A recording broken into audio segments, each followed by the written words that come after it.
Good day, Michael J here. How you guys doing?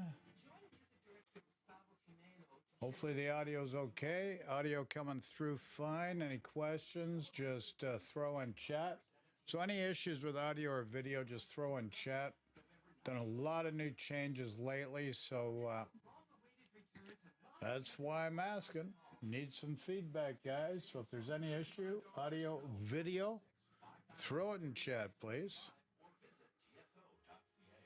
Otherwise, forever hold thy peace. Okay, so what we're going to do right now, I got to start off with the Nakhimov Soviet Tier 10 CV or aircraft carrier. What's his name? Guy's a nice gentleman. Sea Lord Mountbatten.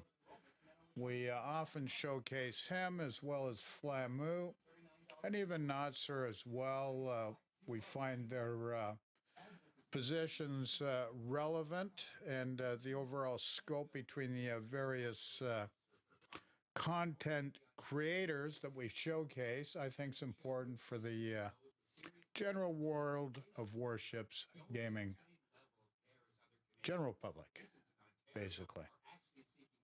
So we're going to start off with the pretty much sure it's called the Nakhimov Tier 10 Soviet aircraft carriers. Let's go to the live screen now.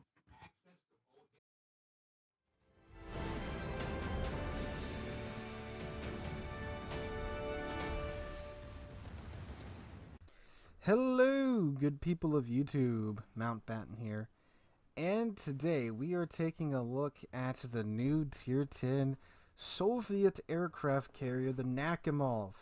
Now, this game we're watching right now, this is actually my second ever game in the ship. Now, this isn't my highest damage game in the ship, but it's probably my most active and interesting, and definitely the one that I had the biggest amount of influence in terms of how the battle went. Still a pretty high damage game for myself. Now, if you don't know, I'm an absolutely terrible CV player. I will never say I'm good at CVs until I actually get a lot better in them. My best CV is actually the Graf Zeppelin for some reason in terms of the average. Okay, I thought I'd just interrupt here for a minute. I'm glad he said that.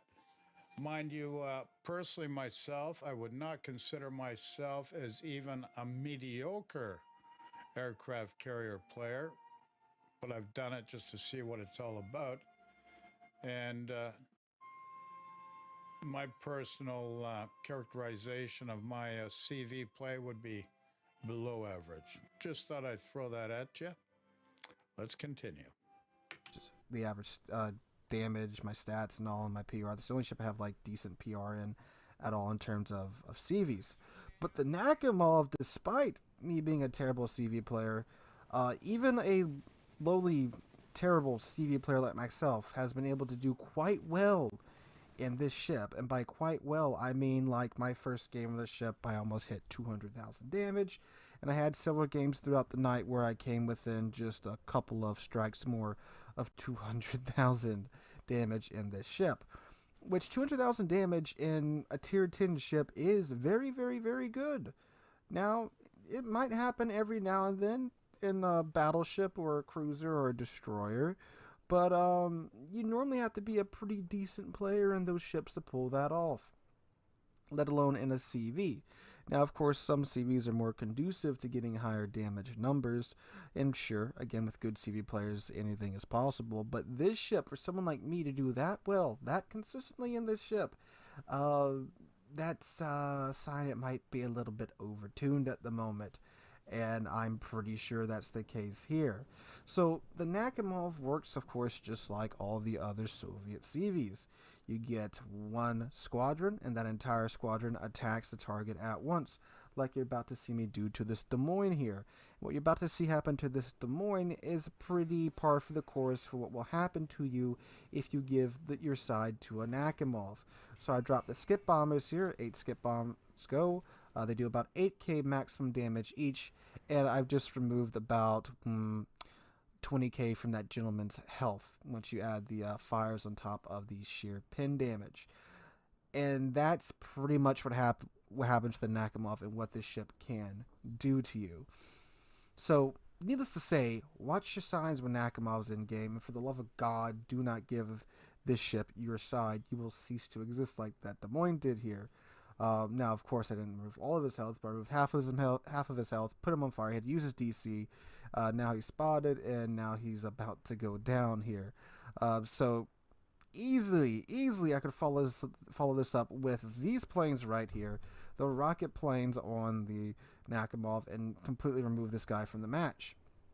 These rocket planes, the very first time I used them, I did 20k to Georgia with these planes. To Georgia, a tier 9 battleship with fantastic AA. And again, with the Nakamov and the other Soviet Seabees, it's not different for the other Soviet Seabees. The planes do launch their attacks from a pretty far distance to where you can stay out of most of the close range AA that will normally tear up planes. Same's here with the Nakamov, but again, you've got a lot more and a lot better stuff to throw at the enemy ships. So, yeah. And the rockets are, in Wargaming's own word, essentially the Tiny Tim rockets that the Midway gets. So they have great pin, great chance of starting a fire, and you get 32 of them in one go.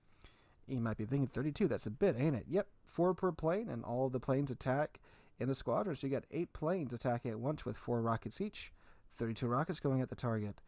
And plus, as you might have noticed there when I was attacking that Thunderer, the reticle isn't large like FDR's. It's nice and small, despite launching 32 Tiny Tims at the target.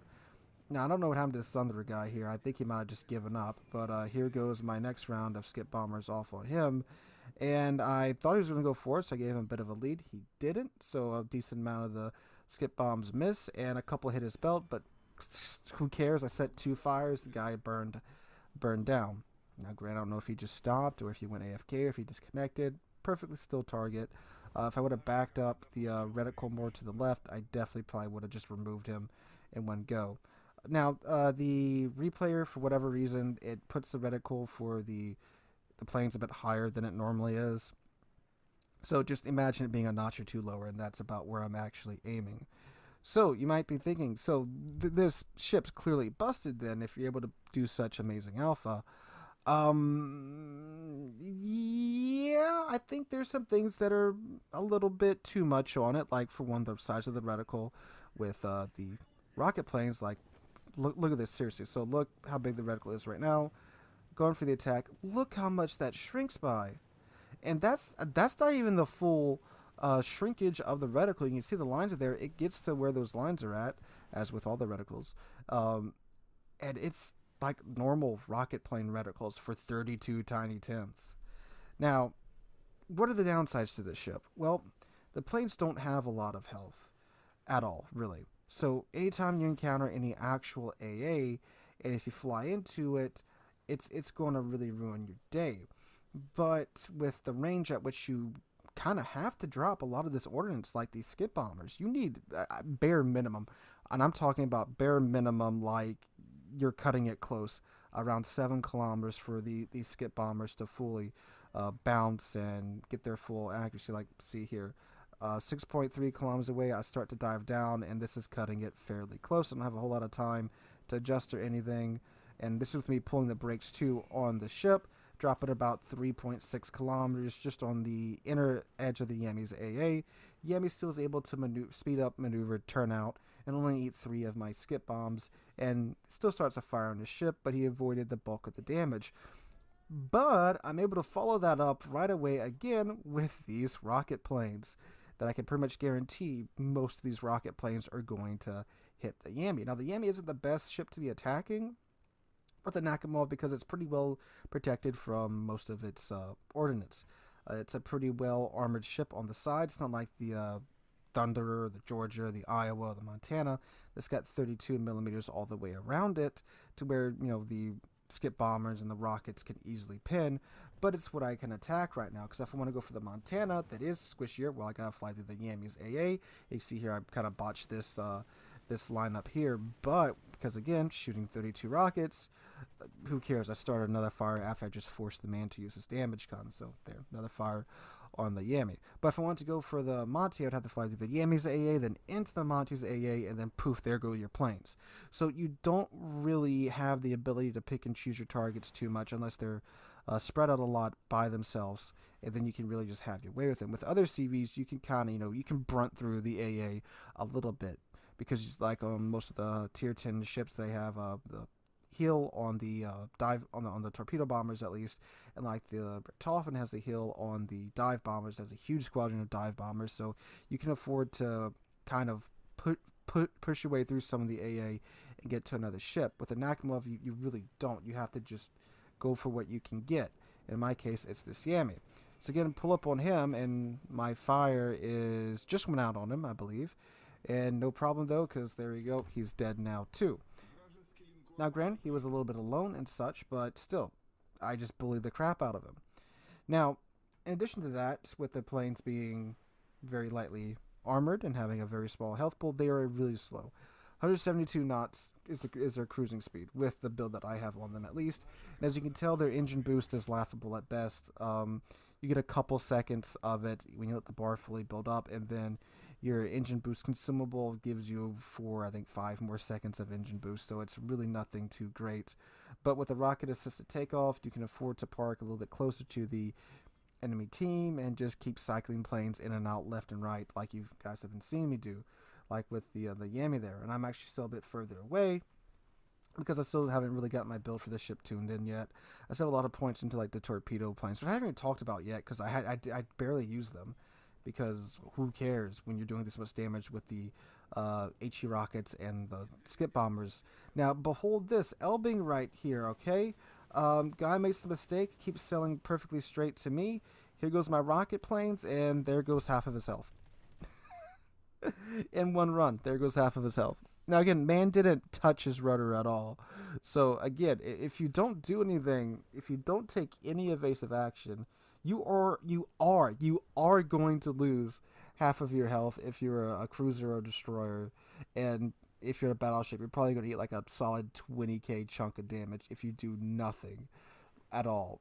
So yeah, the ship is just the king of punishing broadsides. But does that make it OP that it punishes players that don't take any evasive action that hard? Not really, because again, you should be maneuvering, and if you do maneuver, you will again ruin the CV's day if you maneuver.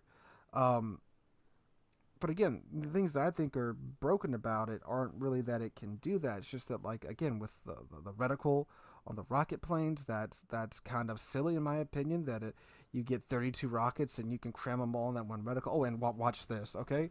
Guy's got 5,000 health left. I just pop up on him and just decide, I'm going to single line drop this guy, and goodbye, Mr. Elbing. Set 2 fires on him. Now, the other thing I think about the ship is that the planes are far too nimble. I was really surprised that I could do that on stream, where I could just pull the handbrake and drop single line drop on him, that man, from just spotting him from 2 kilometers away. FDR's planes can't really do that because they're very sluggish, and I thought that these planes were going to be that sluggish too, because they're so slow, and normally that's pretty sluggish planes in this game. I'm not saying in real life, because the plane's slow, it should be hard to maneuver. But in this game, that kind of goes together. The planes are slow, they turn very sluggishly. And I would think with a carrier that needs such big run-ups for its planes, that would go hand in hand, but apparently not. I think that's another thing that should be changed a little bit. Now, am I saying that the plane should handle like absolute molasses, garbage crap? No. I'm just saying I don't think you should be able to do that with this level of alpha. This Montana here, I thought he was actually selling broadside to me. I didn't look at the map. He's actually selling into me. I probably could have killed him there if I had put the proper amount of lead on him, but I thought he was going in a different direction. So yeah, the Nakamov, will it get nerfed? I'm sure they'll probably tweak it in a couple of months. It might be another Kremlin situation where they, for some reason, decide that some other aspect about the ship needs to be changed before they start addressing like what really needs to be changed on it. They might tweak the alpha a bit because again, getting consistent 20k runs on ships that are broadside to you is a bit much. I mean, like any ship in the game, especially at tier 10, higher tier ships, can punish the crap out of you if you show them broadside. But most other ships, there's a fair amount of RNG involved, like battleships. Raise your hand here if you've shot at a broadside target from within like 15 kilometers. You overpinned, the shells went in the water, RNG told you to take a hike one way or the other. Happens to me all the time, of course, because a battleship with accurate guns like that would be a little bit nutty. Thunder. But this CV can consistently do that no matter what. Like Hindenburg right here. Observe, man's got 17k left on him. I get these bombs offed, and poof, there goes pretty much all of his remaining health. And then I think the Shikishima picks up the kill. Yeah. And again, that wasn't even with all the bombs hitting, because I messed up the drop a little bit, and I'm not that great of a CV player. So you can imagine what the ship's like in an actual good CV player's hands. I've seen screenshots of CV mains doing like 400,000 damage in the ship, which is 100% believable. If someone like me can pull off 200k games in my first couple of games in the ship, someone with actually good CV experience can easily just dunk on people in this ship. So yeah, the ship is a little nutty in my opinion. The reticle for the rocket planes definitely needs to be enlarged. The planes are too maneuverable for the amount of ordnance that they carry and can just dunk on a target if they so choose so. And the alpha probably does need to be toned down a little bit. The bombs do like 8k maximum damage. Again, that's a citadel hit though, but you're throwing 8 of them at the targets too. And the rocket planes are really, really, really nutty. And observe this. I just turn, give myself a big reticle to coat the smoke as much as I can, and boop, there goes the Shimakaze. Yeah, that's a bit much. The rocket planes definitely need, if anything, the rocket planes need a solid thwack with the Nerf badge. The skip bombers, maybe so too. There's a bit more RNG based on the skip bombers though. Just because of the way that they bounce and stuff. So I do like that. But the rocket planes really for me are what stand out as being really busted right now. Because again, I didn't even use the torpedo bombers that game or the game before that where I got almost 200,000 damage. I launched them there at the end just because I was going to go throw them into the Shimakaze smoke screen. But other than that, I had no need for them at all. And if you're wondering, the torpedo bombers are just like the Chikalovs. It's better to approach a ship from the bow or the stern, because when you could get the torpedo reticle to fully close in, it's just a solid wall of torps, and you're not going to dodge that. So the Nakhimov right now, yeah, if you see the rocket planes coming, just pray to God and turn into them, and for the love of God, don't let it get the side of your ship to where it can get that full reticle on you, because you're going to lose 20k easily. Or you're going to get set on fire in like 3 or 4 places if they get really lucky, at least 2 from what I've seen. But yeah, the ship's a little busted right now. Hopefully they'll get around to nerfing it. Of course, Soviet bias, they'll nerf it meme, so forth and so on. But I do think it will probably get a good thwacking here in a couple of months. Because okay, you heard it from him. Soviet bias. Can you imagine that? I never would have thought. Soviet bias. Is that possible? Do we have that in the game? Could it have, or could it be a factor that the developers of this game are Russian-based? Would that have something to do with Russian bias? I can't believe it's possible. Is it possible? You betcha, baby. You betcha, baby. Okay, so here's what we're going to do now. We're going to pivot to another favorite of mine, Mr. Flamu. And this has to do with the new ships coming into game. Dido, Forest, Sevastopol, and the Canaris. And so we're going to go to Flamu now. I consider him an authority. A lot of people are put off by his personality, but hey, the guy calls it the way he sees it. Appreciate it for what it is. I've got no issue with him whatsoever. I think he's a great guy, just like I think everybody's a great guy, providing they're a guy. If they're a gal, they're a great gal. Okay, so we're going to go to Flamu now, and let's see what he says. Now, use chat for any questions or comments, please. What do we have here? What do we have here? A super test arena. New Year celebration dockyard. British Tier 9 battleship Marlborough. The new Clydebank dockyard. 32 phases. Each shipbuilding can be completed by finishing groups of event combat missions.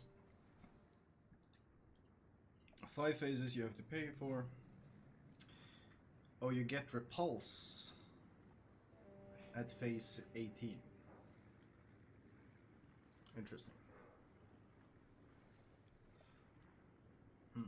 1 second, let's open this tab. Repulse and Dreadnought. That means you can grind them for free. That's pretty nice. They're probably gonna be pretty junk if they're free, but hey, free stuff.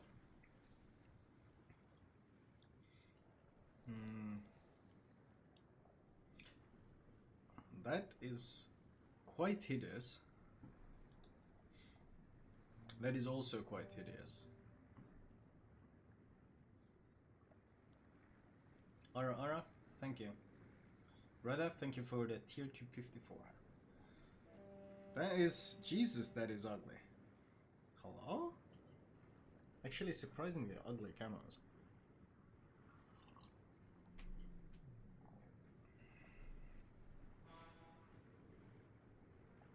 These are really not... I don't like this at all. Interesting. Looks great though here.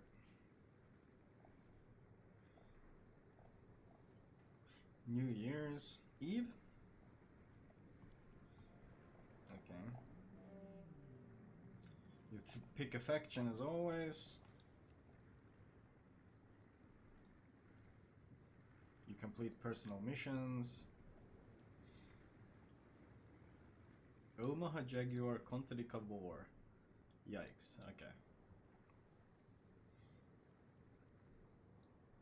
New temporary resource. Uh-oh. Interesting. Yeah, I don't like this camo at all. I think it's really ugly.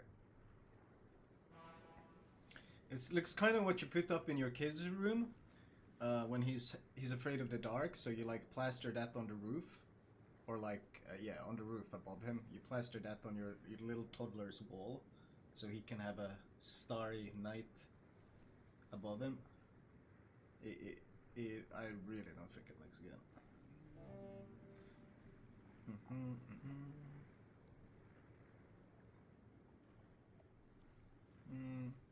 Pretty cool, but it's still container opening, so.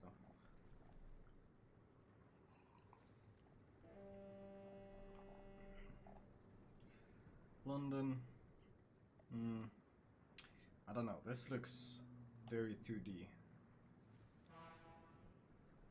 Yeah, I don't know. That doesn't look that good, does it?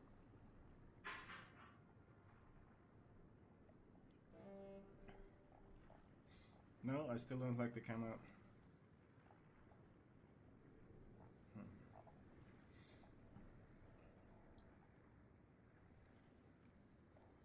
Presets. That can be good.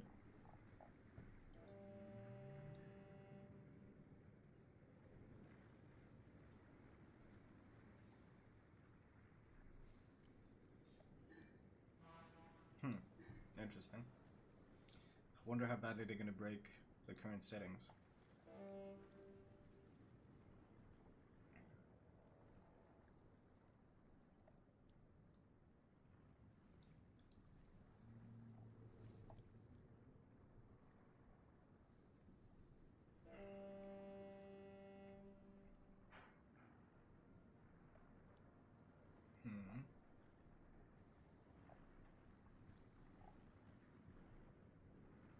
Okay, that's pretty cool.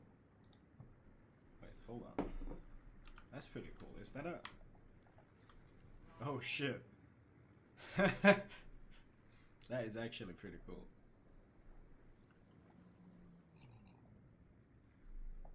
Literally samurai pagoda. That's pretty cool. Fusa as well. Interesting.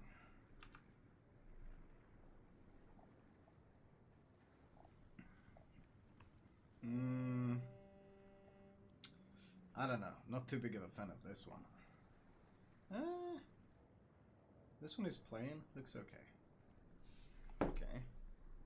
So that was that. Let's see. Then we have the really interesting one. New ships. US Tier 10 destroyer. 4 Sherman. Tier 10 cruiser Sevastopol. Spanish Tier 6 cruiser Canarias. And British Tier Dido. Yeah. Tier 10 destroyer Forced Sherman. Wait. This thing has...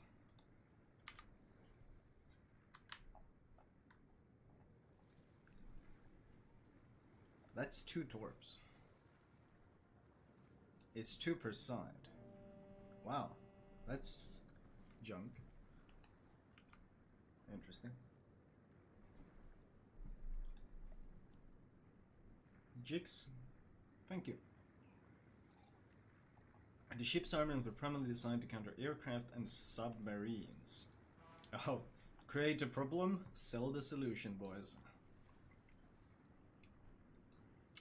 3 rapid-fire guns with HE and SAP shells. 4 single launch. So these are gearing torps. 533s.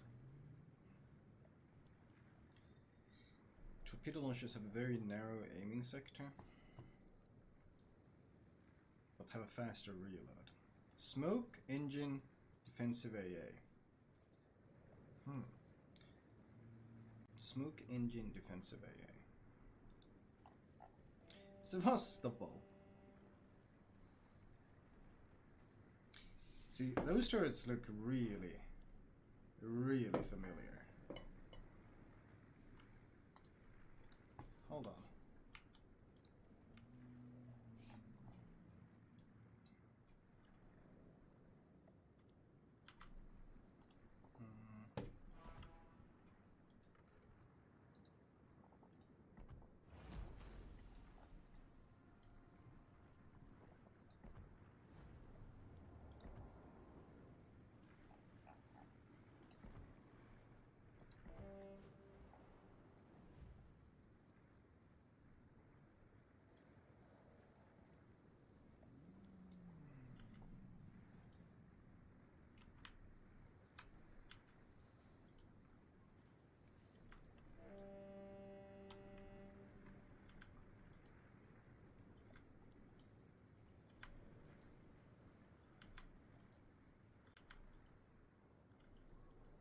That's a pasta. That's a copy pasta, alright. Interesting.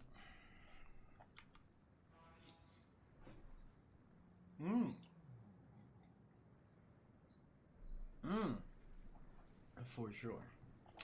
Project 69I. Swift small battleship. 6 power, 380mm guns placed in her AP shells have improved ricochet angles and a short fuse time. So German guns, but better. With 380s with improved ricochet angles and short fuse. So you get overmatch, improved pen angles, short fuse, and considering it's Soviet, it's probably gonna have insane pen as well. Interesting. For a ship, for a nation that never actually set sail with any of these impressive guns, they sure were good at creating them.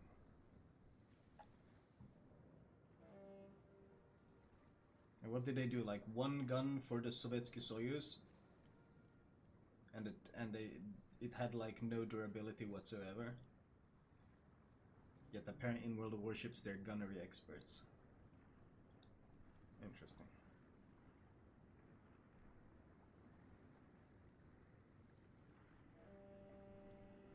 So they get fast reloading damage con. Hydro engine boost. Fast engine boost with short duration. And a long repair party. But that heals less.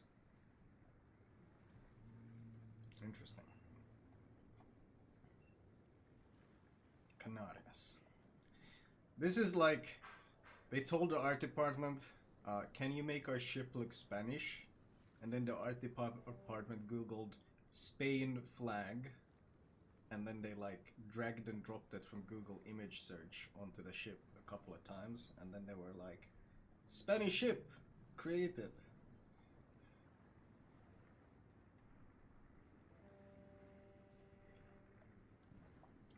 Armed with 8.3 203mm guns. Only AP, improved ricochet angles without high armor penetrating capabilities. Alternative fire mode. Oh no.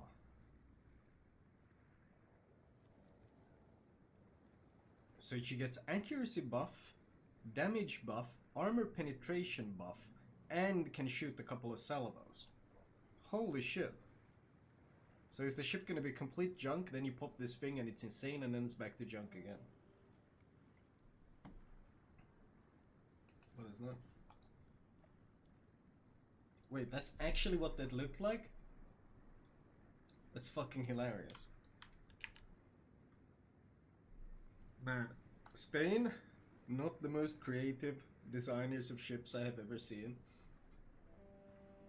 Not the most creative designers of ships I have ever seen. Interesting.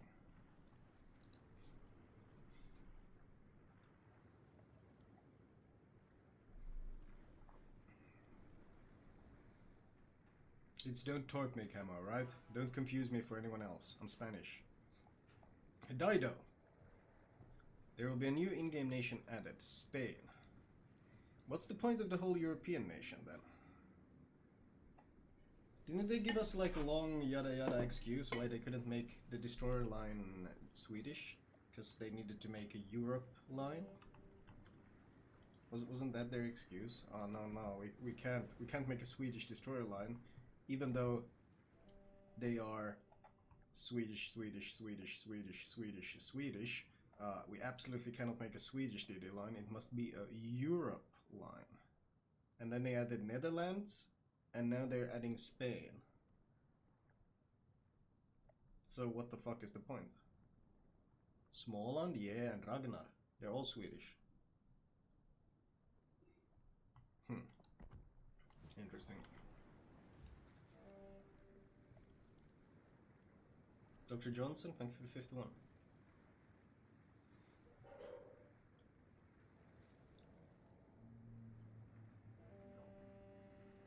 So Dido. You get the Wish version of Dido in the tech tree, but if you want the real version of the Dido, you have to pay for it. Seems about right.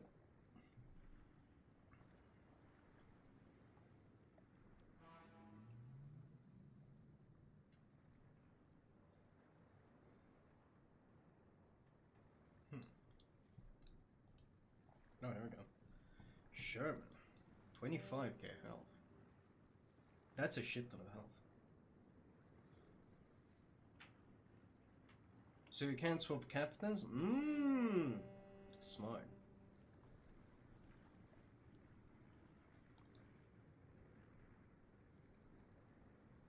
Sap. 2.5-second reload. Sap. The pin's 36. This really is like Austin and Gearing having a bit of an incest love child that has some really Pepega features, but maybe can smash. This AA doesn't seem that good though. For an AA ship, this isn't a lot of AA. What?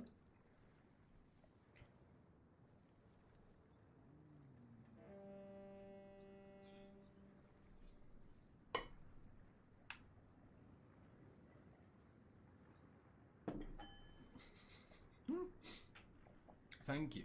But how is this an AA ship? What? 4 flag? No continuous? I mean, if you look at a real AA ship, like Holland, we got 347 medium, 144 long, and 6 flag.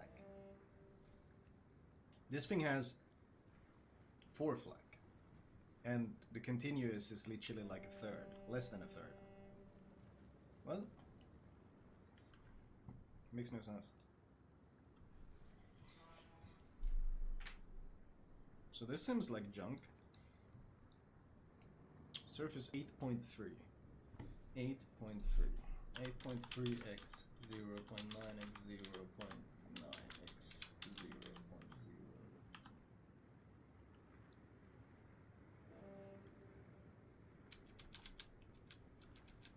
Sorry, 0 x 0.97.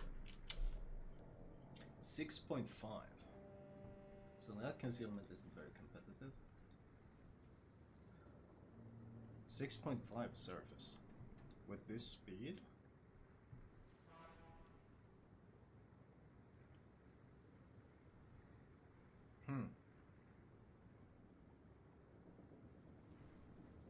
This thing is gonna get dumpstered, I feel. I mean, it has a lot of health, but I don't know. They need to fiddle with some of the values here, I feel. Because right now it doesn't have speed, it doesn't have French saturation, it doesn't have torpedo, it doesn't have AA. Only thing it has is the sap damage, but it's only 3 guns.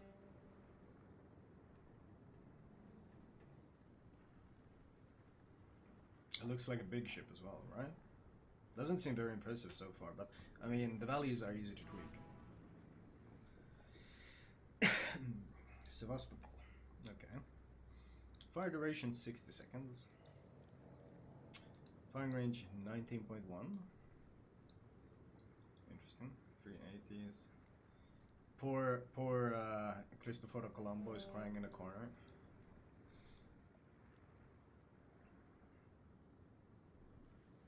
.205 Sigma.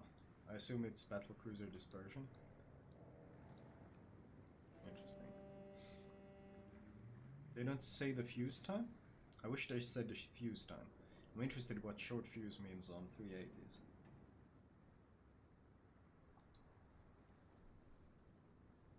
Secondary is junk. AA literally better than... Wait, this is a lot of AA.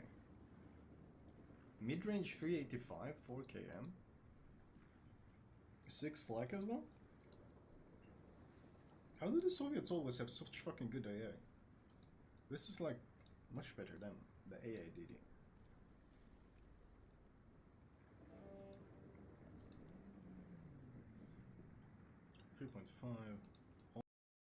Of course, another representation of no Russian bias in this game whatsoever. Can you imagine that?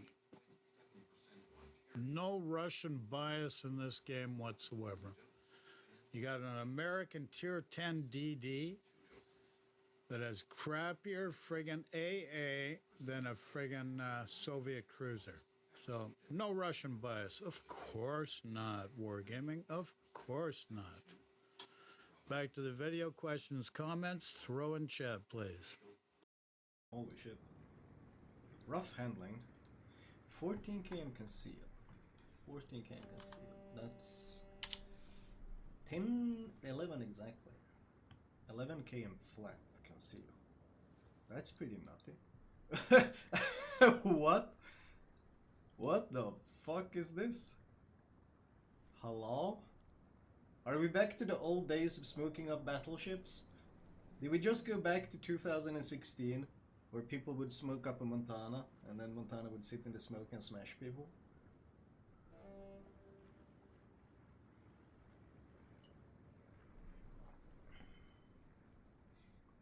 The fuck is that? That's pretty insane. Because these are 380s with improved pen angles.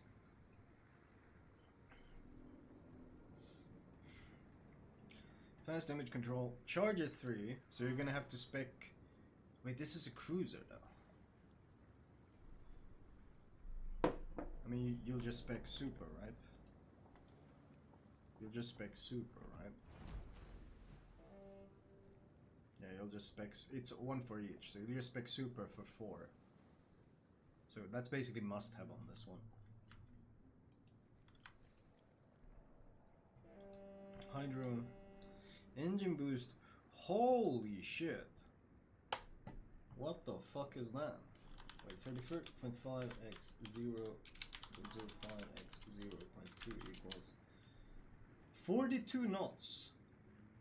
This motherfucker does 42 knots with speed flag and speed boost.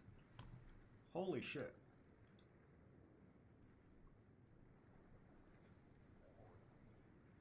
Imagine this thing running you down. Holy shit. And 6 charges, 7 because you're gonna run super. Oh, and here's the heal. Repair party. Okay, so how much do you actually heal? How much do you actually heal? Let's see, you heal 187.8 times 0.2 because you're running healing flag. That's 22536 x what? 60 seconds?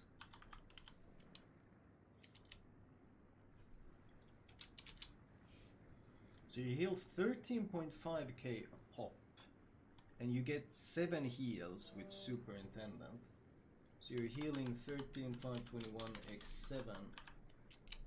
You can heal for 95,000 health.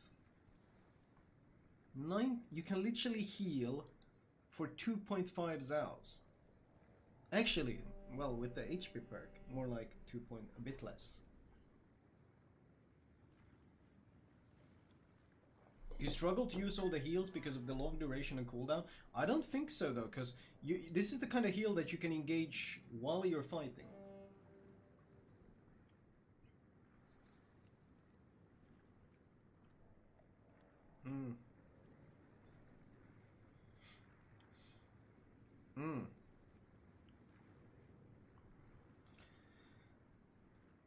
Thank you. Yeah, oh yeah, and Kuznetsov. It's 80-second reload, it's not that bad. I mean, the thing is, unlike normal heals where you wait until you're disengaging to pop it, to maximize it, this thing heals slow, so you can pop it like during the fight. I mean, as long as you stay at mid-range engaging, with the concealment it's pretty easy to disengage when you need to.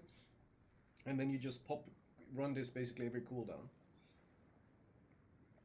So that's 95k potential plus Kuznetsov, plus the base health of 63.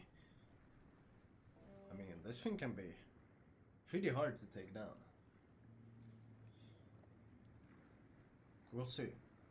And you gotta remember, this thing disengages really well. Oh shit, you're taking a bit too much damage. Your concealment is 11 km, and you can do 42 knots at will. So if it feels like you're taking too much damage, you just pop this thing, and you disengage a couple of kilometers, you go undetected. And then you pop heal. We need to see the armor. That's what we need to do.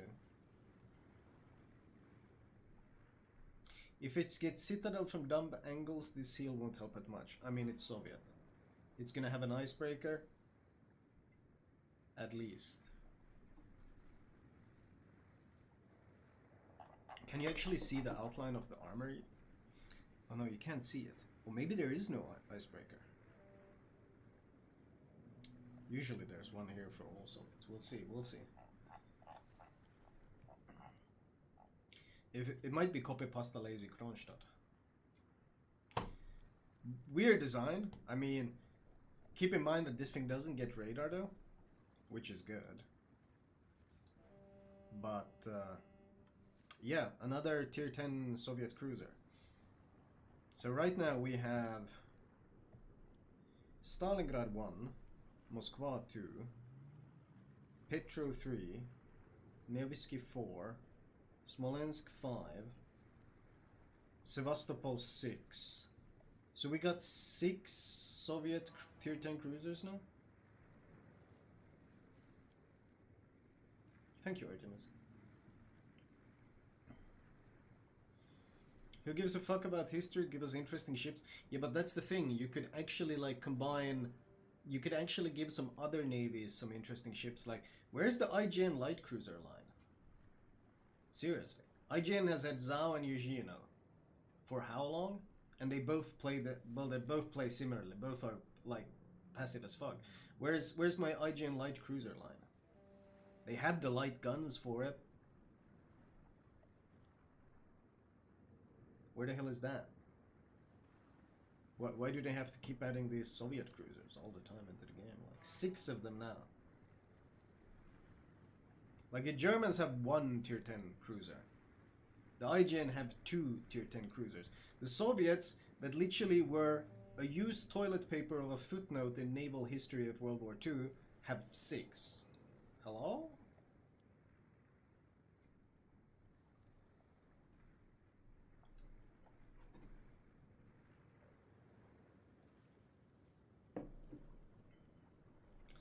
Canarias.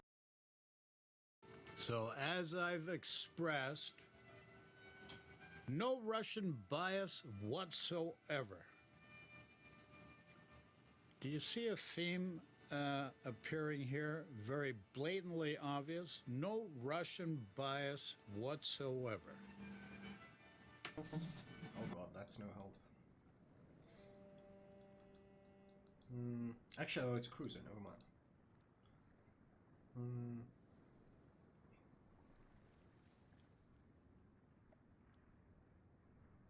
A is junk. Handles well. Good conceal.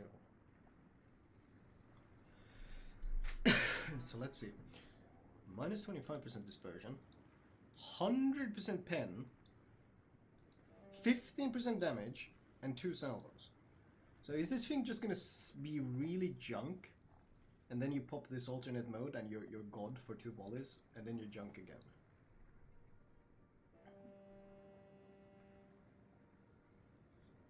Interesting. And it's gonna have improved pen angles, yeah.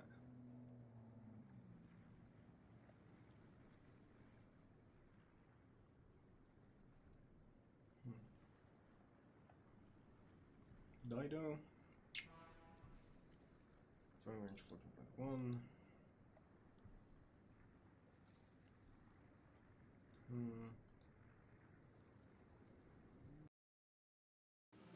Okay, now if you look at the Dido, or Dido, the Tier 6 British cruiser, now it's got a firing range of 14.1. So that's a Tier 6, firing range base 14.1.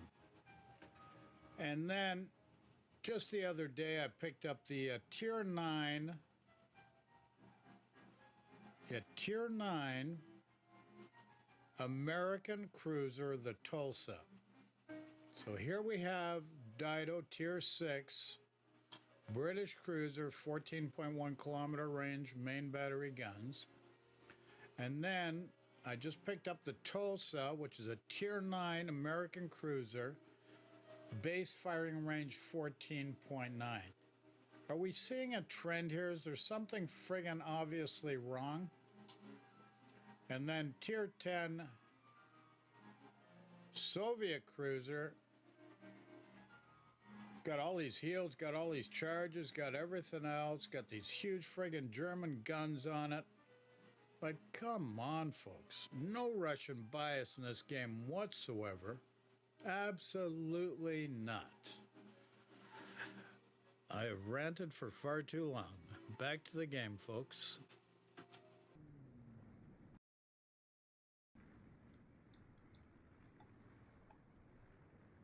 What is this? Oh, Mao. AA cruiser, by the way. Oh, Mao.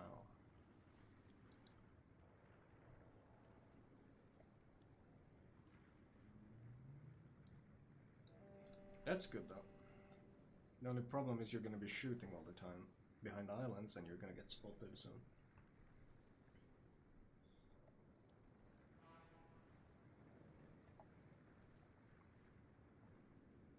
Soviet Tier 8 submarine was added to the game. See, if you had any hopes, if you had any hopes that submarines were gonna get removed from random battles, if you had any hopes that Wargaming would look at all the polls, all the feedback, where they ask, what do you feel about submarines, and everyone says they hate them, they're ruining the game, they're terrible. If you thought that they were gonna listen to any of that, this right here should make you understand that submarines are here to stay. This is their new moneymaker. This is their new money cash cow. They will not remove submarines from the game. Soviets had plenty of subs. Yeah, this is. I have nothing against this being added because this was one of the few things the Soviets actually had, which was submarines. They didn't do that much, but they had a significant submarine fleet. So this makes sense, but my problem is the class itself. Premium subs mean submarines are here to make money, and they're here to stay. Let's see.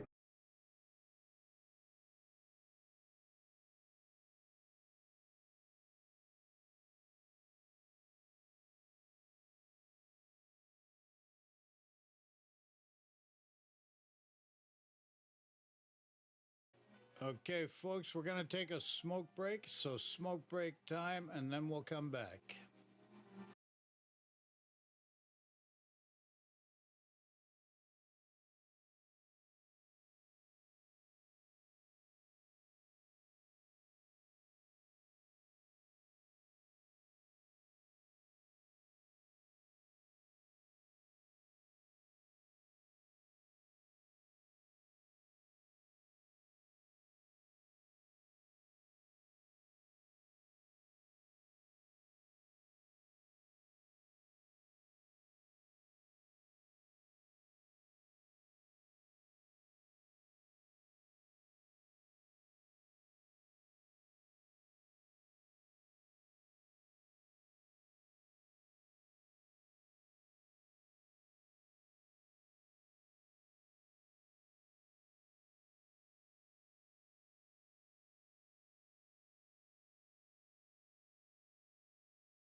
Okay, folks, what we're going to do now, after watching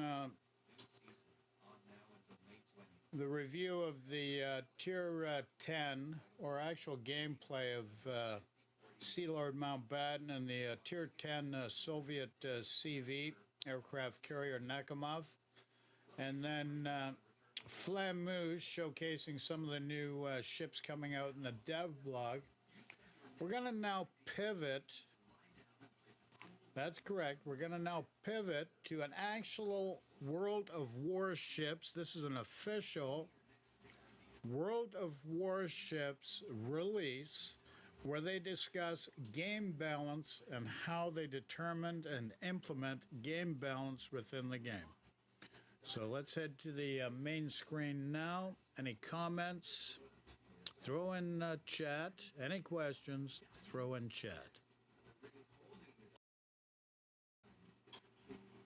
Three-type balance. Why? 800 battles playing Fenyang, and I'm done. There are two opinions, that of the developers and that of my mum. To prevent Reddit from burning. It's hard to find a topic that our players discuss more than the balance of the game. At first, it seems like a simple system that assembles teams. But if you dig deeper, you'll find that there are some complex concepts at play here. For example, acceptance of the game world's rules, skill appraisal objectivity, or even fairness.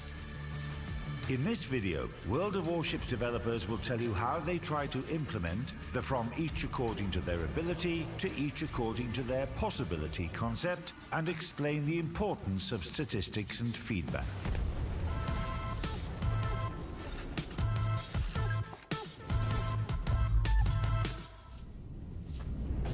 Greetings, Commanders. We are shooting the Hotfix series so that you can learn more about how we make the game and to answer your most common questions. The newest episode is devoted to balance, which is not only a very sensitive topic, but also a very difficult one. In making this video, we only touch on the basic principles that guide us when balancing ships. We understand, however, that most of you will still have questions after viewing it. Please, leave them in a comment under the video. We will collect the most frequent of them and be sure to prepare the answers in the second part of the video. Balance is a system of measures aimed at maintaining and preserving the interest and replayability of the core gameplay. You can split it into two blocks that intersect very often, but it's best to review them separately. First, it's captivating gameplay in most of the battles, both for the person who plays a specific ship and for those who play against them. Second, it's a unique experience for a player in each battle. Even if they play the same ship in 100 battles in a row, each battle should bring some new game experience. For this to happen, the game must meet the condition that ships provide equal opportunities to influence the battle. It's not necessarily the amount of damage dealt or something else. Roughly speaking, a person who enters a battle playing, for example, a destroyer, needs to know that they have the same influence on the battle as those who play cruisers or battleships. Of course, if a ship is powerful, it's not very interesting to play against it. Moreover, it will most likely become popular, which will worsen the gameplay variability. It's not fun when you enter a battle and both teams have 5 same ships on their rosters. The goals that we've talked about, we try to reach them, but we don't always succeed. Sometimes it happens deliberately, sometimes unconsciously. If we're talking about deliberate cases, then, for example, when introducing a new game mechanic, we understand that we'll need some time to fine-tune it after the release, to provide for all those moments that weren't discovered during testing. Sometimes this happens unconsciously. For example, the Smolensk case. She was very popular, and none of us expected the ship to be so popular. Statistics is definitely a very important element of decision-making. To give you more details about it, I'll have to work up to it. Our game is actually very complex. A lot of things happen in it, and players, almost every player, have their favorite ship, ship type, or some kind of mechanics they like the most. Just as they have their favorite ship or ship type, there are those they dislike and hate to play against. For example, a battleship isn't enjoyable to play against a destroyer. However, you need to remember that game balance in general is not always the same thing that a player feels during a battle. When a player faces some situations in a battle, they're involved in it, they feel different emotions. It's these emotions that often tell them that something doesn't work correctly, just because they were unlucky in this battle, for example. At the same time, we as developers find it important that the game develops in a balanced way, so that it provides interesting gameplay, exciting emotions and engagement. To do this, we need to ascend a little higher than the level of one battle. We need to analyze hundreds and thousands of battles to see if this or that game mechanic works. Statistics can be divided into two components. The first is the opinion of players, and we collect these statistics from the many surveys that we do on separate features and after the public test. The second is the game results. That's what players usually call statistics. It's the sum of everything they do in battle.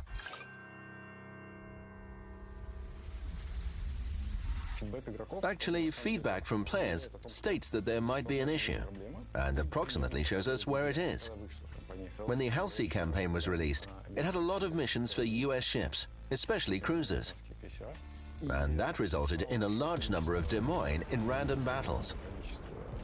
In its turn, it had a negative impact on destroyer gameplay comfort. You can say that you touch it in one place, and it backfires somewhere else.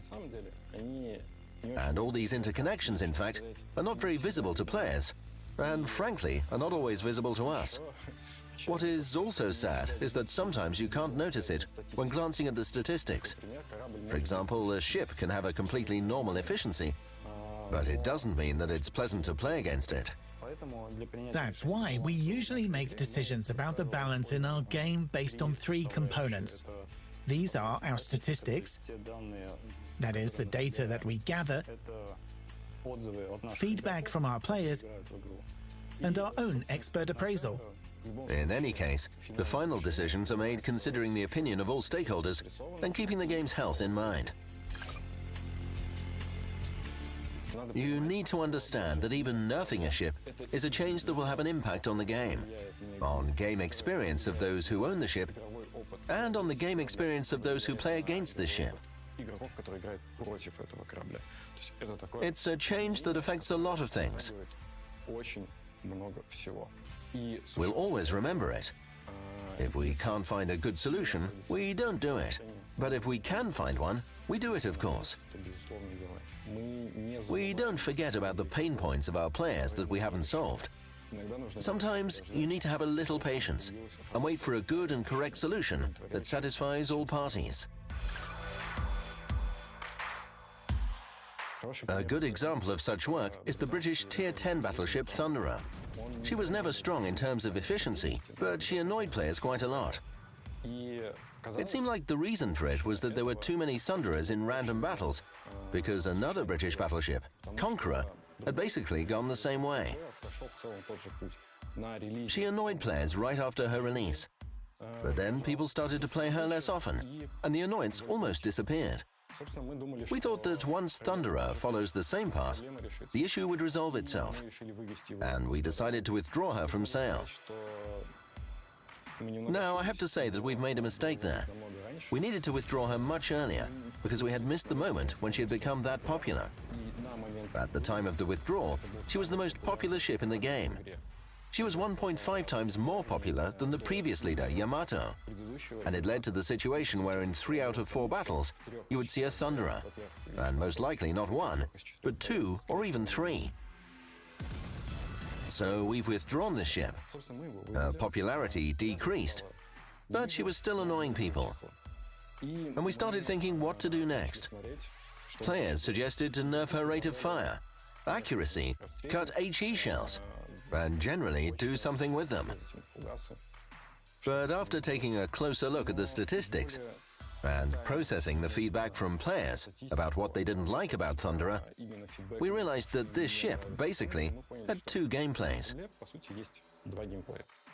The first one was the Thunderer that played at medium ranges and used both high explosive and armor-piercing shells.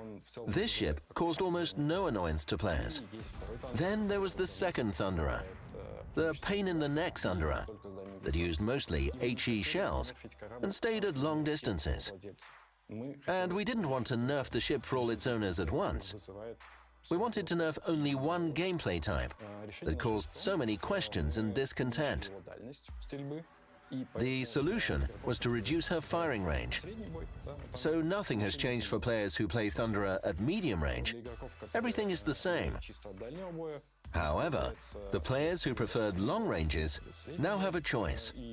Either they switch to playing at medium ranges without sacrificing any ship characteristics and so on, or they install the upgrade that increases the firing range but reduces the rate of fire. A compromise solution like this allowed us to reduce the annoyance caused by Thunderer and preserve the familiar gameplay for quite a big part of this ship's audience.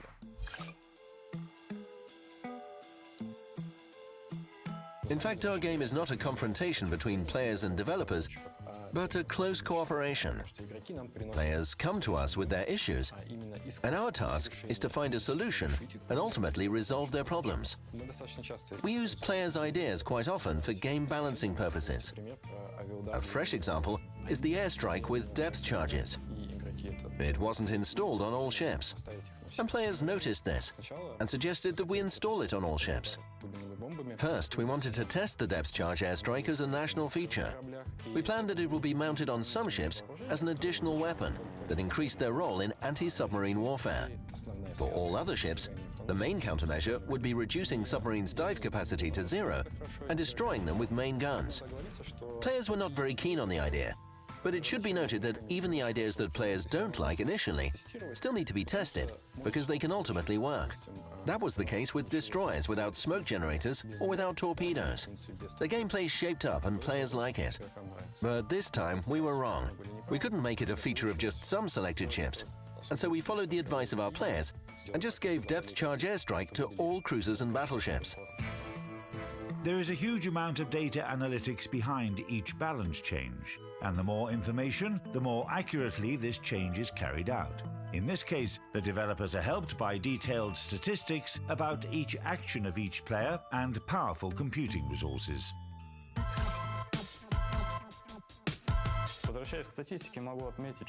Coming back to statistics, I can say that our approach has evolved a lot in the past years. We began from quite primitive reports. We didn't collect a necessary number of metrics and couldn't trace all the correlations easily. Many players say that we don't consider players' skills. That was really the case some 2 or 3 years ago. Back then, we just looked at average values. Of course, we understood that different people play ships differently, but we didn't know how much. For example, now we divide players by their, let's say, skill. That is, basically their win rate.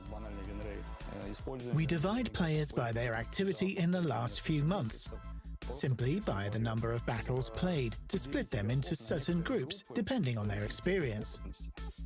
This allows us to see how different ships behave in the hands of newcomers, in the hands of more experienced players, or in those of expert players who play at a high level and often in competitive modes. We've also gained experience in planning analytics. As a recent example, from the beginning of submarines testing, we were able to receive a lot of various detailed data.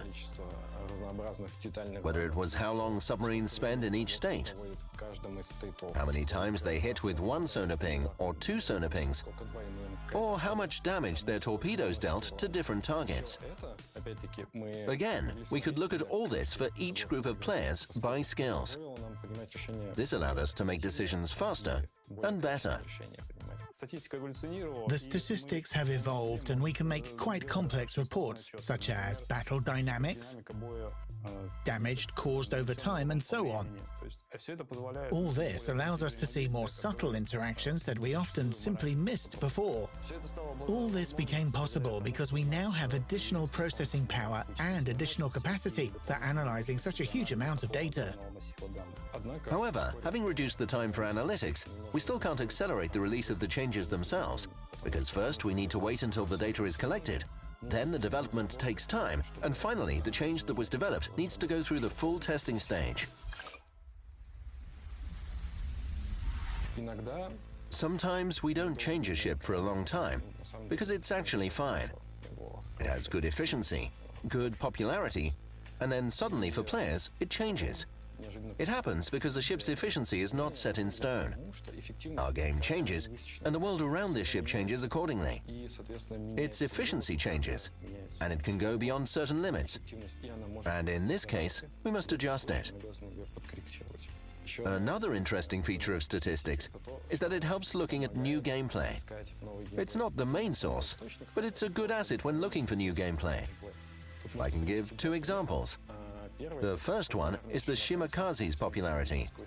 She's a Tier 10 Japanese destroyer.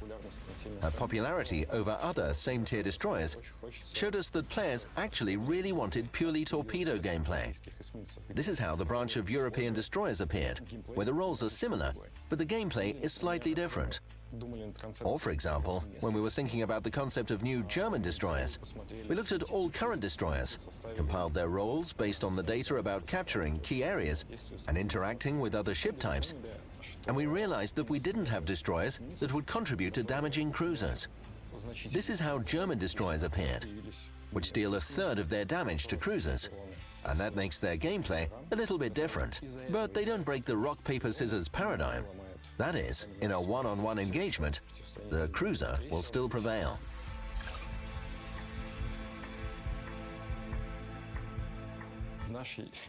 In our game, gimmicks are some prominent, powerful, and strong features of a ship. The above-mentioned airstrike was also considered a gimmick, and still is. Strong and distinctive features make a ship truly unique, because one of the objectives of balance is to maintain the gameplay variety.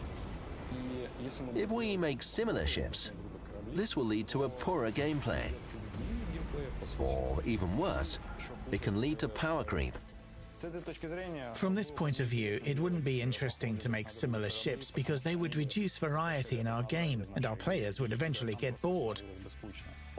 For the same reason, well, in many respects for the same reason, making overpowered ships is just as bad, because players will quickly understand what works in the game and what doesn't, and there will be a very large number of such ships. Eventually, even those who play overpowered ships will stop enjoying the game because they win too easily. Besides, it reduces the variety in our game. Therefore, we try to make ships equal in strength in terms of providing them with opportunities to influence the battle, but also different enough so that everyone can find something to their liking. A very important point is that the uniqueness of a new ship is the key to preserving the uniqueness of the old one, because they are different.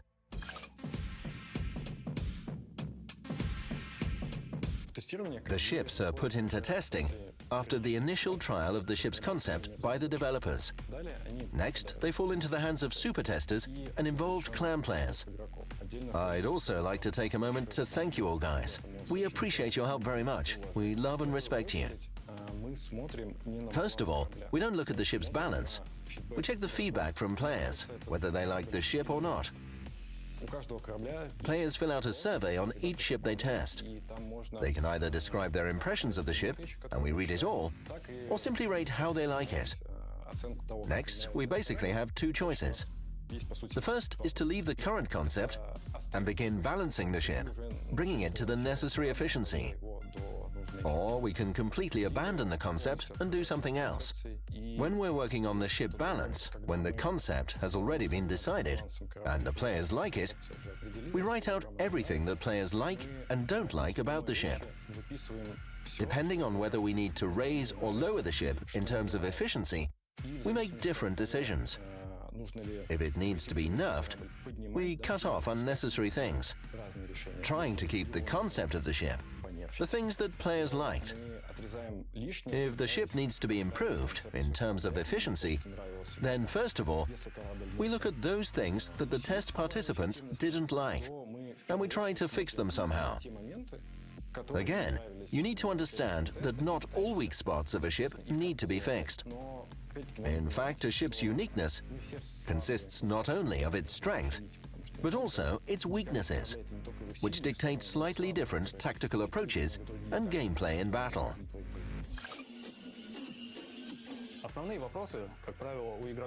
As a rule, players have the most questions when the ship appears at the final stage of testing, that is, during the production test. It's understandable because at that moment we're testing a ship in its main environment, where it's going to be played later. Some people think this is unfair. Some people think that we should test it on some separate servers, but you need to understand that no closed server allows us to create the same environment for a ship that it receives when it is tested on the production server. Moreover, the production environment allows us to test not only the settings of a new ship, but also its general concept, how players perceive it. At this, we're interested in the opinions of both those who tested the ship and those who played against it. All this helps us to fine-tune the ship's balance, foresee the difficulties that can arise, and make necessary edits before the release. If we speak about big features, such as submarines or superships, we need to test them on the main server in order to avoid the situation that we had with aircraft carriers. We had to make 3 urgent changes, literally in the first patch after their release back then.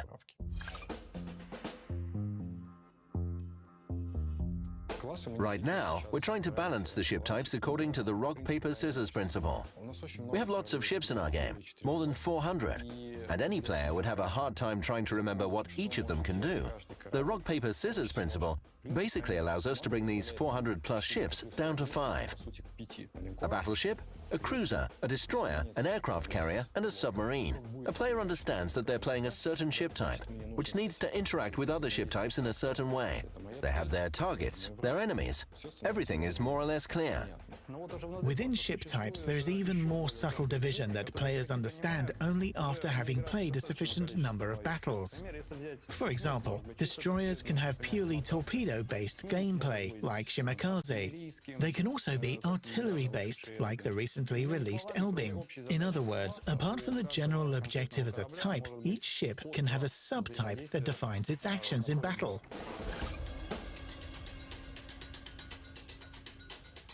The game balance doesn't have final goals as such. We're like samurai. We have no goal, only a path. It's a constant work aimed at maintaining old game mechanics and introducing new ones. If we speak about our immediate plans, we'll work on setting up superships and submarines, both their gameplay and the gameplay of those who play against them. And balance changes for old ships. We're also trying to stick to our strategy of small changes that help us not overdo it, carefully bringing the ship to the required efficiency level and doing it all without sudden moves, without hurting the game experience. Of course, from the point of view of the balance department, our long-term goal is for every ship in the game to have interesting gameplay and the same possibilities to influence the outcome of a battle simultaneously. To do this, we improve our analytical instruments and try to make the adjustments as unnoticeable for players as possible. But at the same time, we want every player to feel that the game is fair to them. Now it's time to dispel some myths that often accompany any topic related to balance changes. So, here's a quick Q&A session. That's not true. We're obliged to play our game in order to increase our expert opinion, which allows us to solve the conflict between the opinion of players and the results of players. We also need expert opinion to see what's going on in the game and come up with some new ship concepts and new mechanics.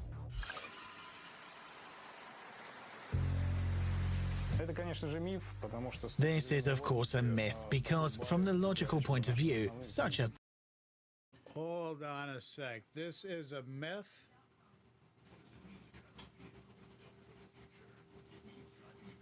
Hold on just a second here. on in the game and come up with some new ship concepts and new mechanics. Okay, so here's the ties. They're biased towards certain nations in the game. And the guy says this is a myth. Based on what we've seen, no, this is not a myth. The Soviet nation barely had a navy. They had submarines, but they barely had a navy. So here is the question. Is there a bias towards certain nations in the game? Well, let's see the response.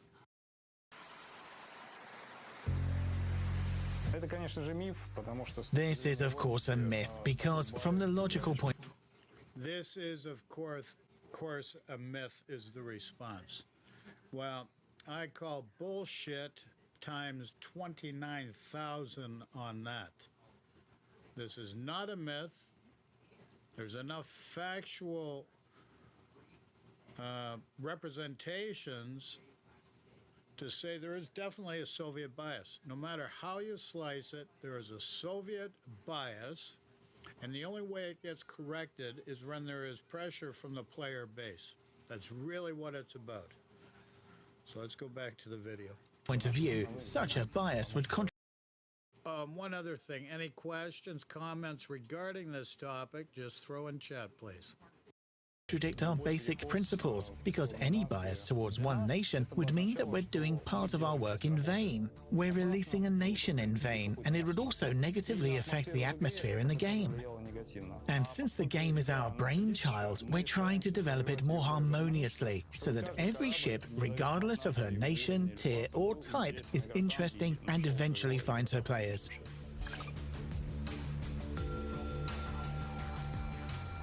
We're listening to the feedback from test participants very closely. It's their feedback that serves as the basis for ship concepts. A good example is Schliffen, a Tier 10 battlecruiser, which is currently being tested and will be released soon.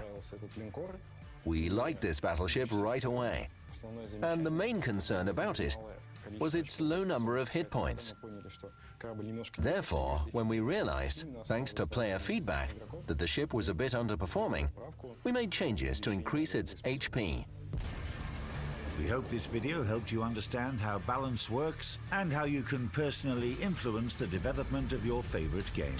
After all, World of Warships is created not only by developers, but also to a greater extent by you, passionate and dedicated players. When you share your opinion about changes, suggest new ideas,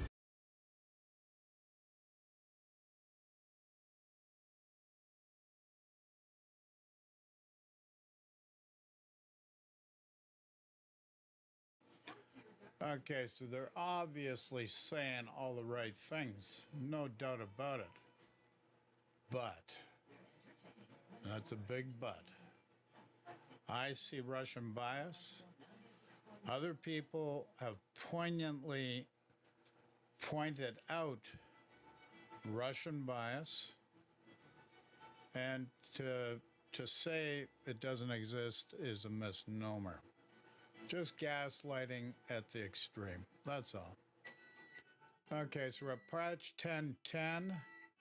Let's talk about patch 10.10 and the super ships, and let's go to. Let's see, how long is it going? It's going to be for 10 minutes. Let's watch the World of Warships trailer on this. So we're going to go to the World of Warships trailer. And without further ado, and of course, as is customary, any comments, questions, chat's your friggin' spot, folks.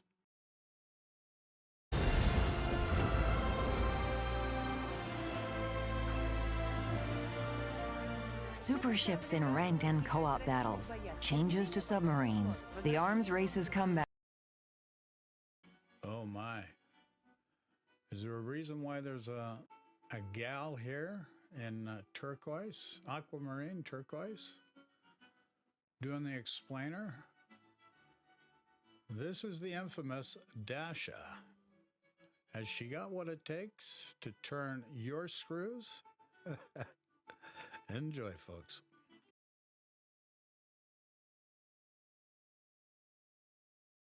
And eye-pleasing visual improvements. Despite November's cold spell, World of Warships has lots of hot new stuff. Admit it, your favorite game is a great reason to warm up during these autumn days.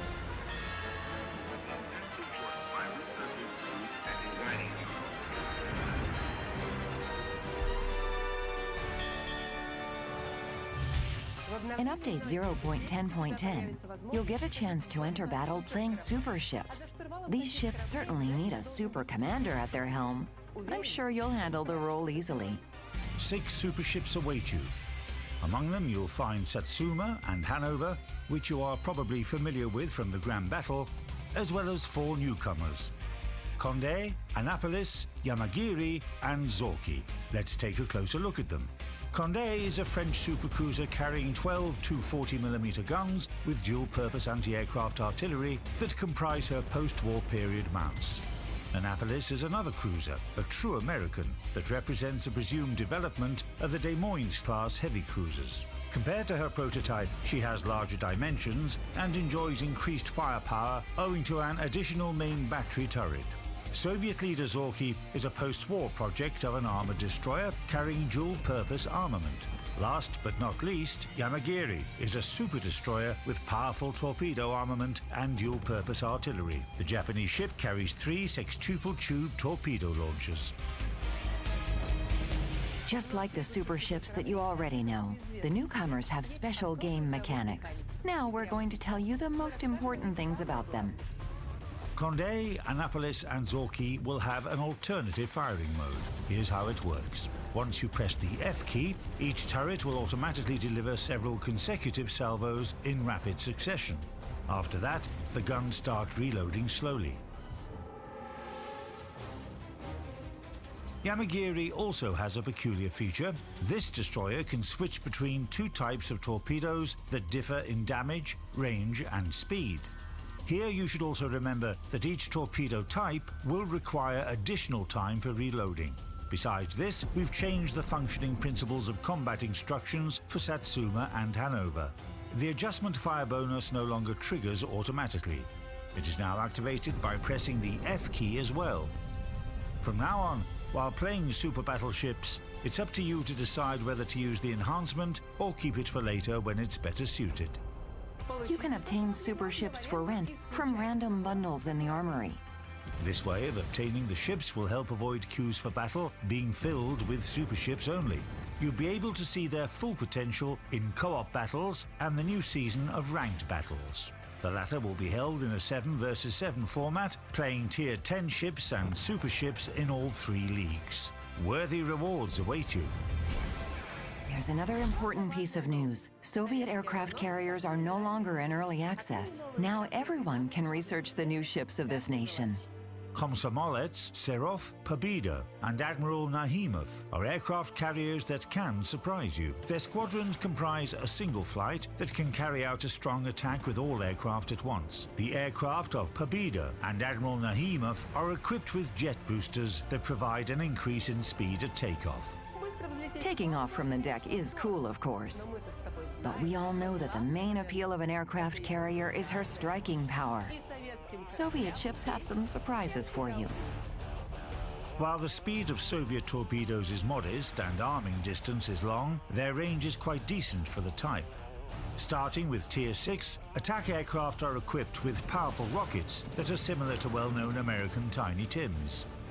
What is more, all Soviet-built aircraft carriers are entirely equipped with skip bombers. I'd recommend you not waste your time, Captain, and hurry up to research the USSR's carriers. We've prepared one more event for you related to a Soviet ship. This ship is Novorossiysk. The new event will be dedicated to the period when this battleship served under the Soviet Navy flag. A week after the release of Update 0.10.10, a themed combat mission group will become available to you. Completing it will earn you the Soviet Tier 6 battleship Novorossiysk. Captain, I'm happy to announce that Arms Race returns in Update 0.10.10 as a temporary battle type. Yes, you got it right. This is the battle type with special areas that can be captured to enhance the characteristics of the ships on your team. In the new version of this battle type, we've added 2 new special zones. One of them will boost damage that your armament inflicts, and the other one will increase the current and maximum amount of HP for ships and squadrons. Besides this, we've implemented some other things to improve arms race. You can find all the details on our website. I'd like to add that arms race will involve tier 9 and 10 ships in a 12 versus 12 format.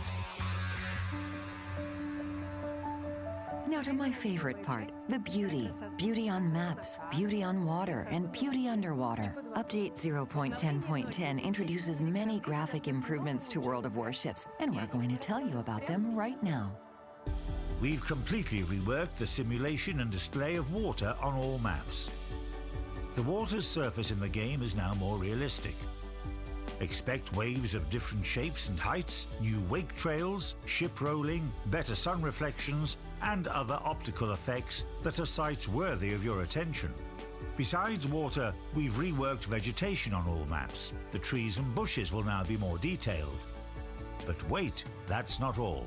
We're launching a massive evolution of our map's aesthetics. You can look forward to high detail textures and new moving and static objects. The harbingers of these transformations are the Hotspot and Two Brothers maps, as well as the Philippines, St. Petersburg and Twitch ports. Yes, apart from that, there will be improvements to the underwater world as well. Vegetation, new objects, sun glare, and effects of light. Exploring the depths of the sea in the game will now be even more interesting and exciting. Submarines have been fighting in random battles on par with other ship types for a whole update already. Thanks to your feedback, we've introduced a number of changes to make it even more interesting to play them, as well as against them. Let's cover the major changes. We've decided to divide torpedoes into 2 types. The effects of sonar pings will be different for each of the types. Let's start with homing torpedoes. They will have lower maneuverability, and the distance from which they will stop honing in on cruisers and destroyers is increased 2-fold. A successful hit with a sonar ping activates guidance towards an enemy ship. Another successful hit enhances guidance, but does not increase the damage the torpedoes inflict. The rest of the torpedo parameters remain unchanged. The second type is torpedoes with increased damage. The regular damage is higher than that of homing ones, and the effect of sonar pings reduces their visibility range by 1/4. Another hit with a ping increases the damage caused by torpedoes if they hit the enemy's torpedo protection. By the way, while the ping effect is active, torpedoes of this type can only home vertically. In other words, they can only ascend or descend depending on their target. Unlike the previous torpedo type, these torpedoes won't be able to home horizontally. Tier 6 submarines will only have homing torpedoes at their disposal. Both types will be available on Tier 8 and 10 submarines. Also, keep in mind that when switching between the torpedo types, you'll need some additional time for reloading. We've told you about similar mechanics recently when describing the torpedoes of super destroyer Yamagiri. In addition, we've applied a number of changes to the detectability and view range of submarines. You can find all details in the news article dedicated to Update 0.10.10 on our website. Do you like clan battles? Then the following news is for you. In Update 0.10.10, the 15th series of clan battles, codenamed Narwhal, will start, with Tier 10 ships in a 7 vs 7 format. Aircraft carriers won't be allowed in this season. Neither team can have 2 identical ships. A maximum of 2 battleships per team is allowed. For details about the new season of clan battles, visit our official website. Information about other new features that Update 0.10.10 brings will also be available on our website. By the way, we're starting to prepare for New Year's celebrations already. That's why snowflakes are back in the game. You can use them to get coal, steel, and New Year's certificates. These certificates can be exchanged for one of 3 types of Santa's gift containers in the next update. I'll tell you about it in a little while on this channel. See you, Captain.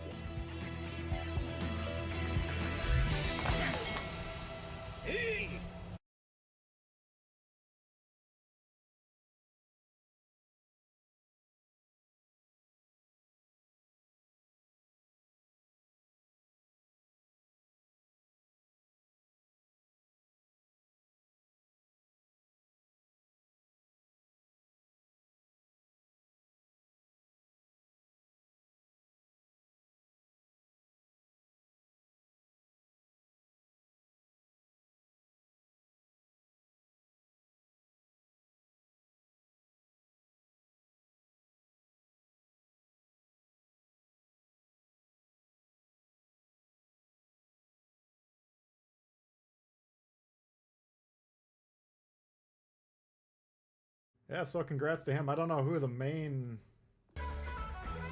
head guy will be now. Sean coming in hot. Can't believe you've been putting up Style for over 2 years. Style's been great, man. He was even before our channel had members available. We'd see him pretty much every stream, every video.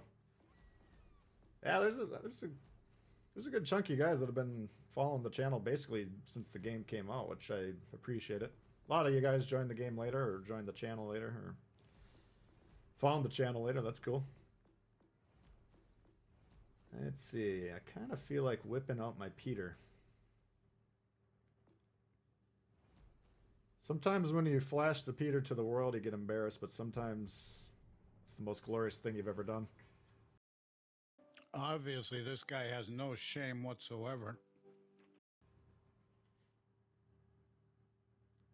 Can't be replaced. Yeah, I thought he did an outstanding job.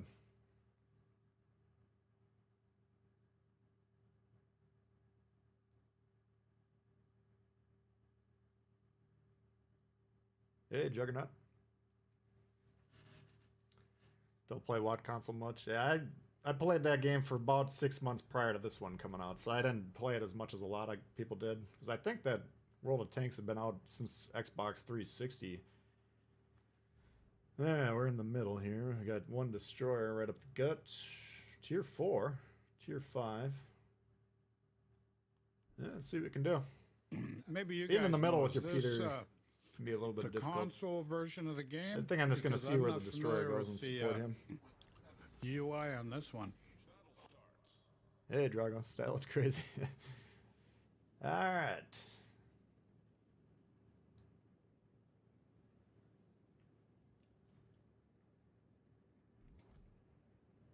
Looks like he's trending over here. Being replaced by a member of the World of Warships PC team. So that's not good. Well, we don't want to prejudge the guy. I mean...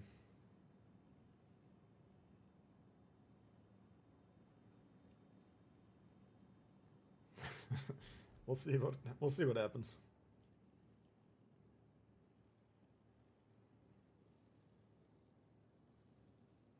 Cossack 1938 confirmed. Yeah, I think I saw when I was looking at Reddit this morning something about that. I'm assuming that's the version of the Cossack that everybody was hoping for when we got our version. Now my boy Salty, I think he swears folks, by the I'm gonna Cossack. leave I don't ever this. really play that ship, so This is not for us. And we're going to just go to the I'm getting spotted. I'm intermission assuming we're in screen. this And then we're going to be gap looking here. at the Tulsa Tier 9 American cruiser.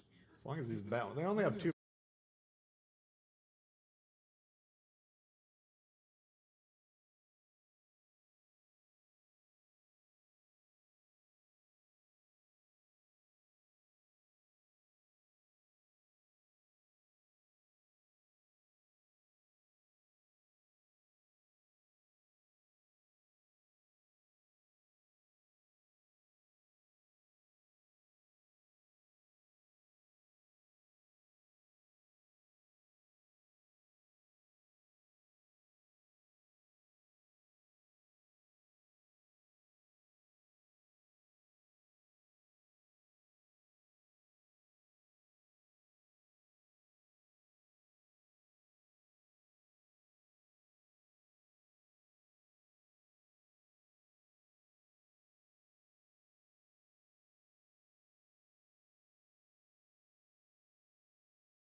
Okay, this is the World of Warships trailer regarding the Tulsa.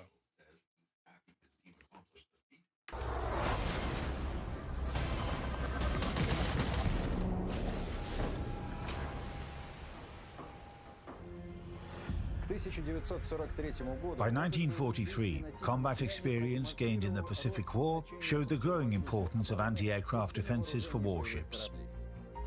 This forced the US Navy High Command to review the project of Baltimore-class heavy cruisers that were being commissioned at that time and reinforce their AA defenses. In 1944, shipyards began laying down modified ships of the Oregon City class, whose superstructure architecture allowed for much more effective anti-aircraft fire. However, the war ended soon after, and only 3 of the 10 ordered ships were completed according to the initial plan.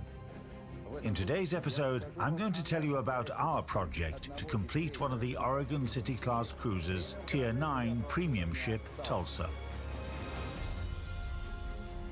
We know that in 1943, American weapon designers developed the 203mm Mark 16 auto-loading gun.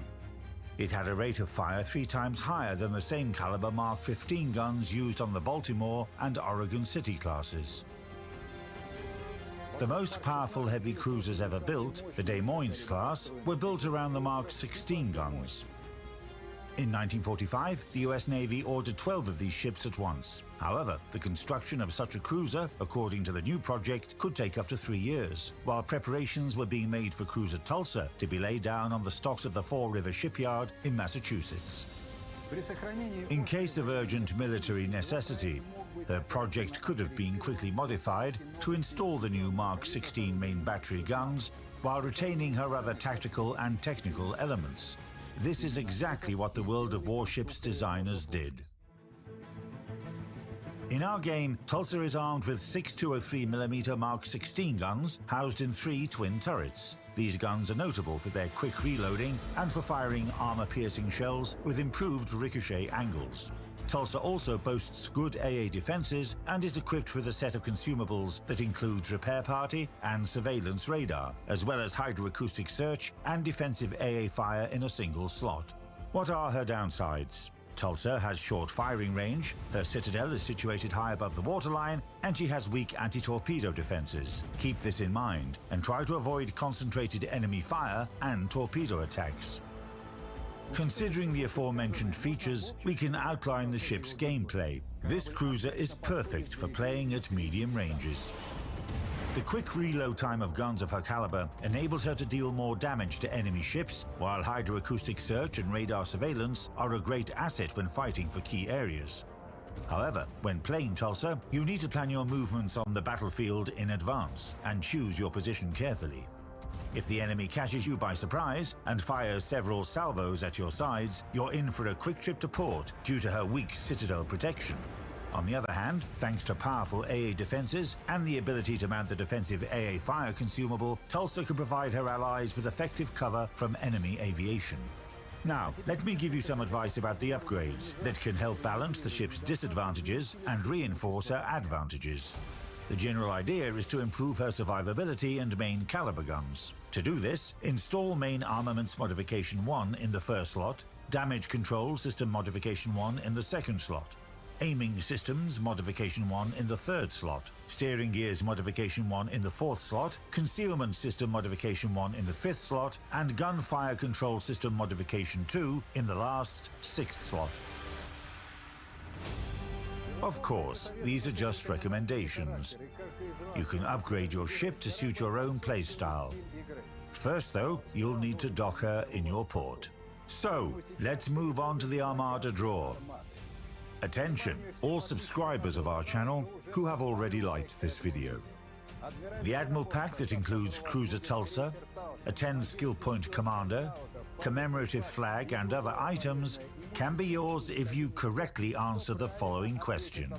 What is the connection between the line, "A poet in Russia is more than a poet," and the name of the ship featured in this episode? Let me remind you that your comment with the correct answer must include your nickname and game server. The winner of the draw will be announced in the description for the next Armada episode. Good luck, captains, and have fun in battle.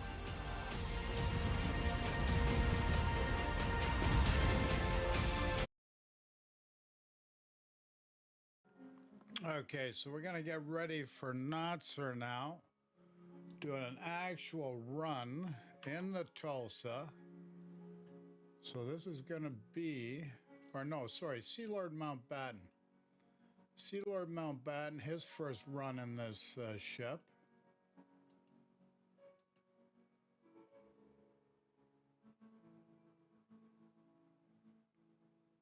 So this was done on November 12th, which was yesterday. So World of Warships Tulsa, first impressions by Sea Lord Mountbatten. Question?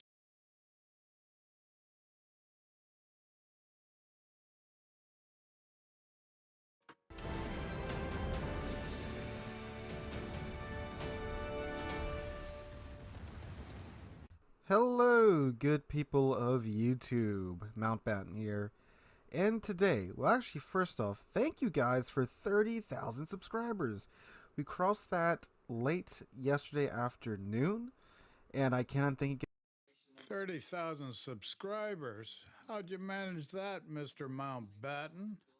Holy moly. Congratulations, buds.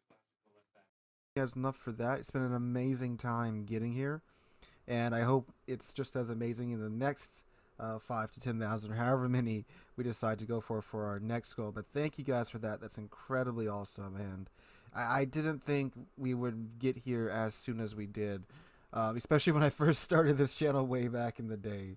But again, thank you guys for that so much. It's awesome. I will announce when we're doing the giveaway for 30K and all in a separate video, so keep your eyes peeled for that. But anyway, moving on from that, we have the new Tier 9 American Premium Heavy Cruiser, the Tulsa Import, to review for you guys today. The Tulsa is an Oregon City class cruiser, but instead of having the traditional layout of the Oregon City class, she only has 6 203mm guns in dual gun mounted turrets. And it's an interesting boat to say the least. The hull is essentially the same as the Rochester, but the main armament and consumables, and of course a fair amount of stats, are different between the two ships.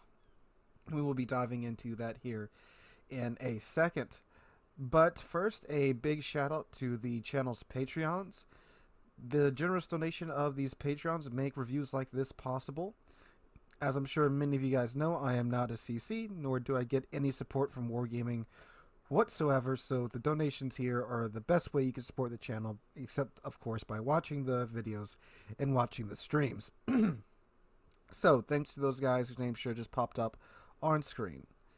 So now the Tulsa, let's take a look at her stats and characteristics, and then we'll go ahead and slap a module and commander build on her. So starting out with her armor, 27mm bow, 27mm side plate, 27mm stern, 27mm stern deck, 27mm mid deck, and 27mm bow deck as well. Her belt is 152mm of armor, and her citadel is above the waterline. No surprise there. It's, again, exactly the same as the Rochester over here, of course. Now for her hit points, I don't think there's any difference between the Rochester. 42,700 base, and the Rochester has 41,900, so a little bit more there, not really too much more at all. 13% torpedo damage reduction. And like I said, for her main guns, you get 6 of the 203mm guns. They reload in 5.8 seconds base. They have a 30-second 180 time, maximum dispersion, pace of 136 meters, with a base maximum range of 14.9 kilometers. Her HE does 2,800 maximum damage. She has a 14% chance of causing a fire, 34mm of HE pin, and the HE comes out the tubes at 823 meters a second.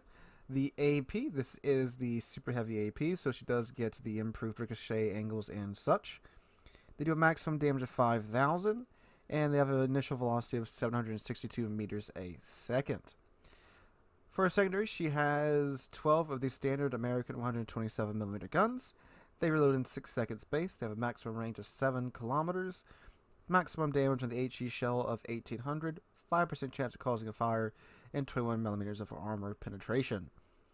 Alright. She does get ASW planes. AA, she has an A rating of 80. And how does that compare to Rochester? A little bit better than Rochester there. Alright. And it is American AA, so I imagine it's quite good. And you do also get the DFA consumable if you so wish so in the consumables. She has a maximum speed of 33 knots, a turning circle radius of 750 meters a second. I'm sorry, a turning circle radius of 750 meters. She has a rudder shift time of 10.5 seconds, 750 meters a second. That'd be quite the turning rate, wouldn't it? Concealment base is 11.7 kilometers, so just, what, a little over 2 kilometers and change? No, 3 kilometers and change from her concealment to her maximum range. All right. Oh yeah, her modules and such.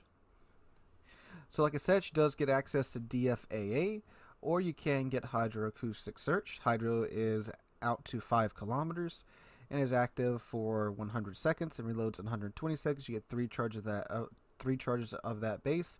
DFAA, you get 4 charges of that base. She does also get radar out to 9 kilometers and is active for 35 seconds, reloads in 120 seconds, and you get 3 charges of that base. And you do get a heal. You get 213 hit points back per second. It is active for 28 seconds, reloads in 80 seconds, and you get 3 charges base. Alrighty. I'm going to go ahead, throw a commander and build on her. Then I'll meet you guys right back here to check her out after that. Alrighty, we've got a module and commander build on her, so let's check that out, starting with the module build. So I went with main armaments mod 1, because, well, guns are the entire point of the American cruiser branch, and we definitely need those to stay in the fight, especially only having 6 of them. I went with the surveillance radar mod 1, which increases the duration time of the radar by 20 seconds. Went with aiming systems mod 1 to rein in that dispersion on the guns a little bit.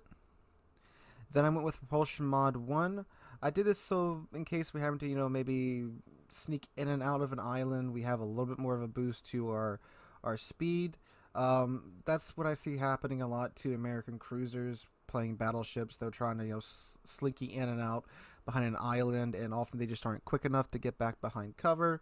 So I went with that to help out there. And plus, like steering gears, we don't really open water gunboat with American cruisers. And damage con mod 2, sure, maybe, but this ship already has the cruiser burn time. So I guess if I find myself on fire an excessive amount, you could go and swap this out, but we'll see how this works. Concealment, because being sneaky is nice. And then gunfire control system mod 2, which gives us extra range. And I will be going with DFAA because Nakhimov just got released, and, well, yep. Now our radar is active for 46.2 seconds now. Fantastic. Alright, and I am using Halsey on here, using my usual American cruiser build. Got to grease the gears on, along with Demolition Expert. Then consumable enhancements to get that radar time up a little bit more. Adrenaline Rush, heavy AP shells for more AP shell damage, Superintendent for extra heal, radar, and DFAA, and then Survivability Expert for a little bit more health, and also that helps out with the heal as well. And then Concealment Expert. So now the ship has a maximum range of, they moved everything around to me, 17.2 kilometers, which is pretty good for a tier 9 cruiser. Oh, and also the turrets now rotate in 25 seconds. And for her maneuverability, we do have the speed flag on. She can now go 34.7 knots. Her concealment's now down to 9.5 kilometers, which is very nice. And she now has 46,750 hit points on her. And I do believe that's everything that should have been affected by the build that we can look at in port. Yes, it is. Oh, the fire chance and the shell damage. Fire chance is now up to 17%, and shell damage is up to with the AP up to 5,250 maximum damage per shell. Alright, so with all that on her, I'm going to go ahead and go into battle, play a few rounds in her, meet right back in a voiceover review to give you guys my impressions of the Tulsa. Hey guys, voiceover Mountbatten here, after playing the Tulsa for quite some time.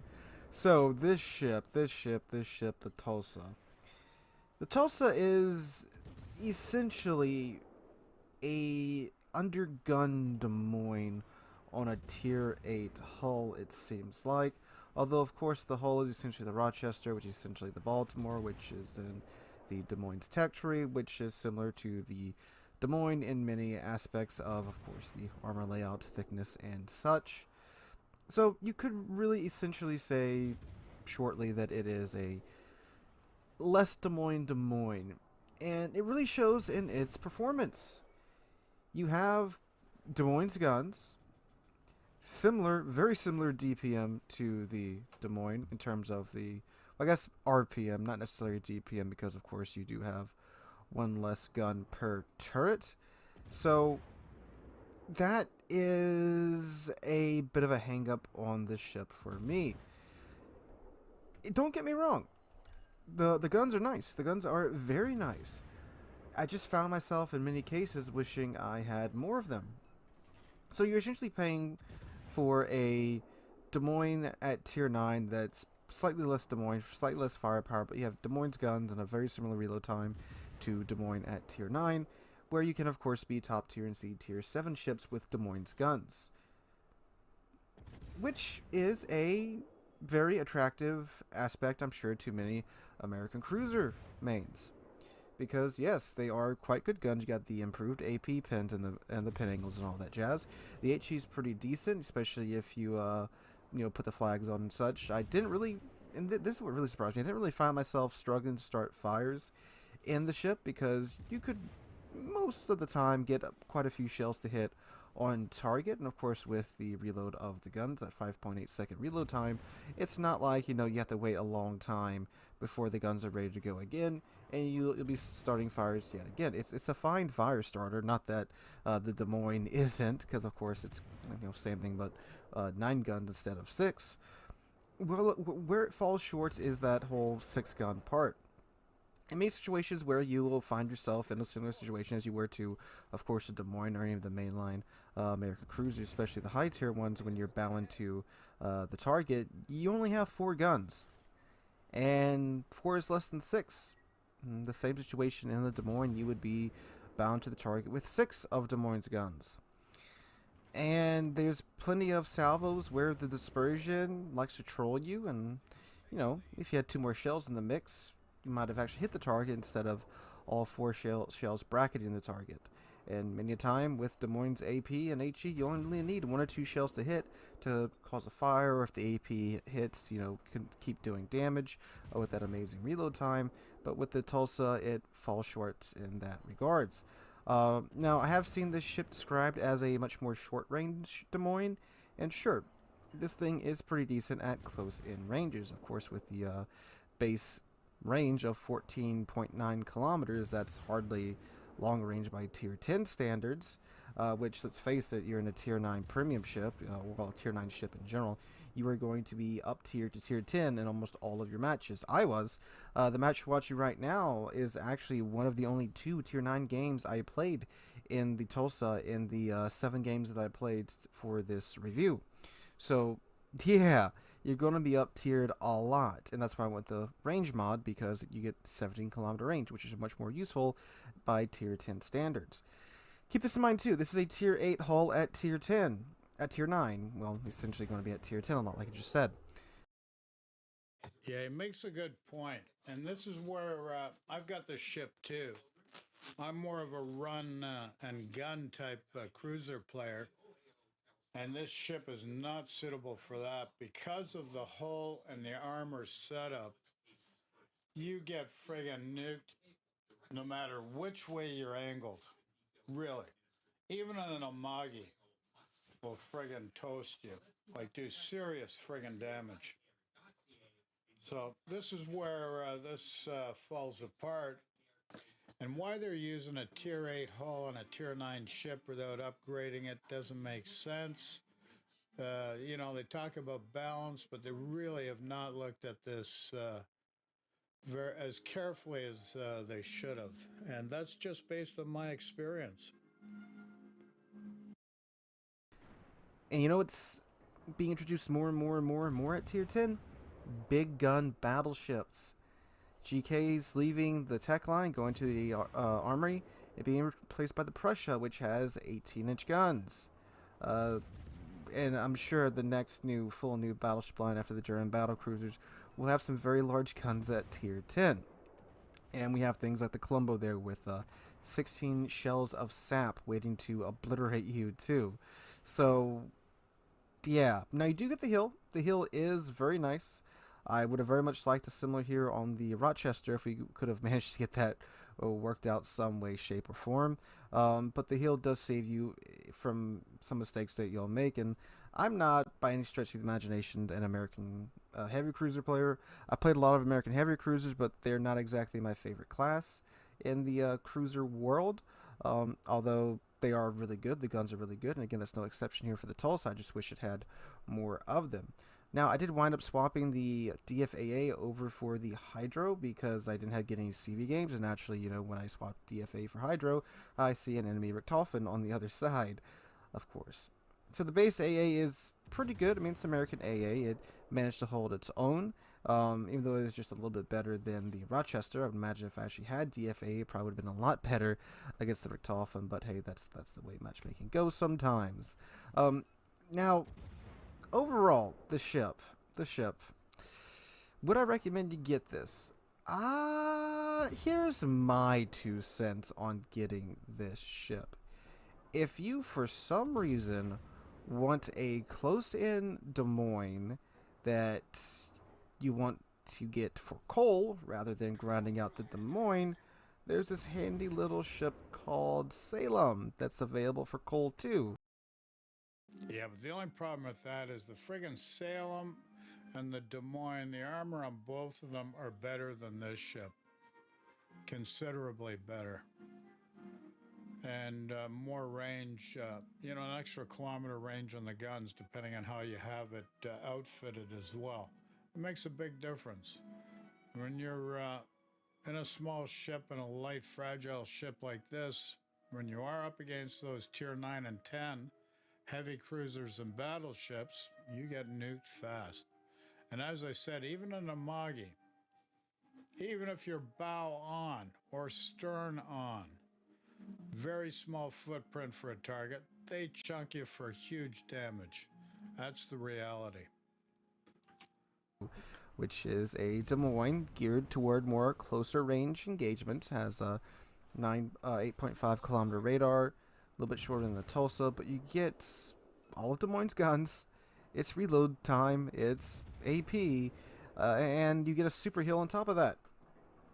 And it's for coal too, just a little bit more coal than the Tulsa. Tulsa's, I think, 28,000 coal right now, I believe. The Salem just a little bit more. I think it's like 240 right now. So yeah, just for another 3 weeks of getting your daily coal containers and completing some coal missions, you can get the Salem. Now, the only reason I would imagine you would want this over the Salem is, well, 2 things. One, it's a Tier 9, so it can get up to Tier 10. And for farming credits, that's great, because you can farm Tier 10 ships with the HG on the ship, and it's pretty decent for that, so you get it. Yeah, but if you're blasted right off the map in no time flat, doesn't matter. You're toast, so you're not going to get the credits you need. It's hard to get the credits. Do much better with the Salem than this. Very much so. And the DMG output's not that great. Those based on real actual use.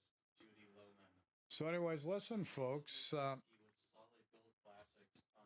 I've got to do a webinar now, and didn't realize it's almost 12:30, and I'm late for that. So I got to sign off. We're back 10 a.m. New York time tomorrow. So stay safe. Stay healthy, and we'll talk to you soon, folks. Take care. Have a great day. Ciao for now.